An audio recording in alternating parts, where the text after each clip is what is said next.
An additional layer of security is coming to the Brown County Courthouse with brand new security entrance checkpoint. It's part of this effort to make the building safer for everyone who walks through the doors.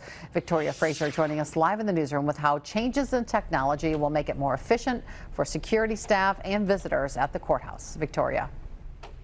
Yeah, Cammie, currently people coming to the Brown County Courthouse can only enter through the side door on the south side of the building on Doty Street, but in a few weeks, entering and exiting the courthouse will look very different. Construction for the newly designed single entry point at the courthouse is in its final phases.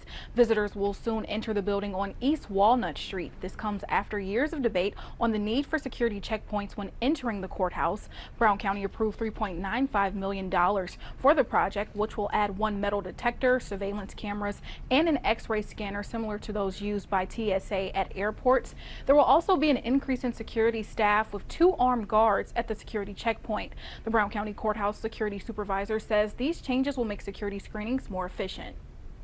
So when we set up a scanner for a specific courtroom, it is very manpower intensive. So being able to pre-scan everybody that comes into the courthouse in a area that is established and set up for that is a lot more efficient than trying to set up something outside a courtroom.